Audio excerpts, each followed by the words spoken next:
Hello Aquarius, Sun, Moon, Rising, and Venus signs. Kamusta kayo? Sana po ay nasa mabuti kayong kalagayan. Welcome back po sa Star Tarot.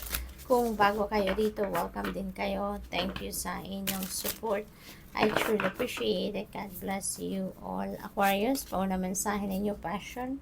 And so napakaganda kasi siguro kung ano man, whatever this is, no, na passion ninyo sa ngayon, maaring yan ay, that will be on display. Maaring yan ay ilalabas ninyo sa ngayon. Maaring yan ay i-express ninyo sa ngayon. Maybe you have that opportunity sa ngayon, ano, na mailabas ninyo yan.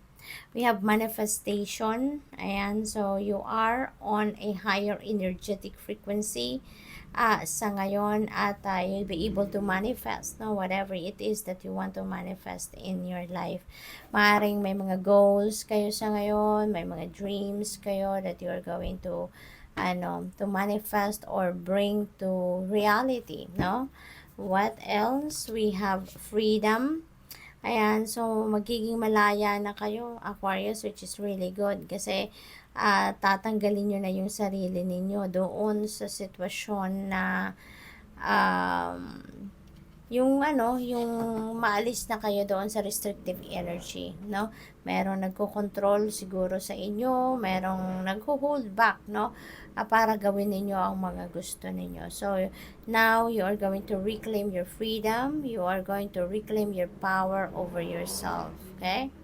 What else? We have boundaries. Ayan. So, maaring ngayon, Aquarius, maaring kailangan na ninyo ngayon na mag-set or mag-establish ng inyong personal boundaries, no, in order for you to save kumbaga yung relationship ninyo, kasi baka meron na ditong mga tao sa paligid ninyo na yung umaabuso na sa inyo, yung hindi na napapansin kung ano man yung nararamdaman ninyo, basta kung anong gusto nila nagagawa nila, yung ganon, no?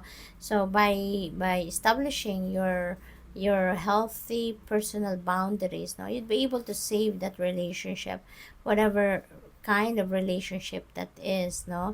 At mabubuo dito yung respect ninyo sa bawat isa, yung love ninyo para sa isa't isa, yung consideration ninyo sa isa't isa. Okay?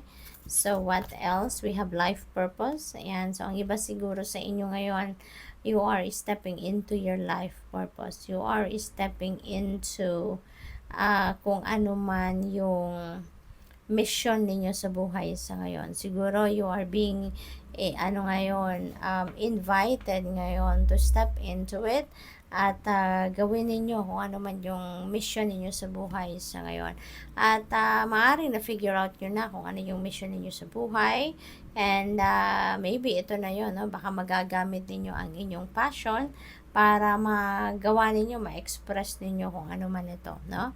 Or sa pag-carry out ninyo ng inyong life purpose, baka gagamitin ninyo yung inyong passion.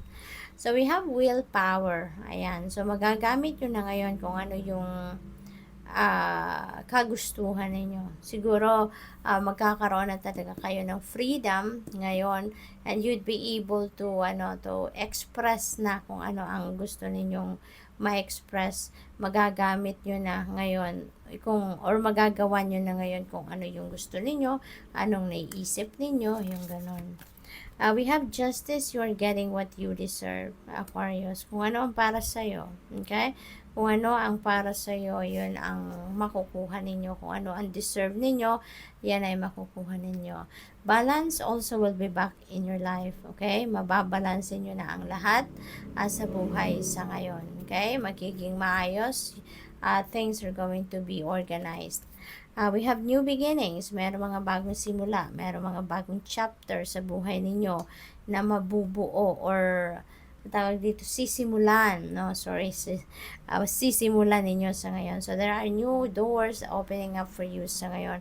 At magbibigay yan ng pagkakataon sa inyo na ma-experience ninyo ang bagong buhay, maka-experience kayo ng bago, yung ganon. Fertility, ang iba sa inyo siguro buntis ngayon or baka manganganak na, no? So, congratulations.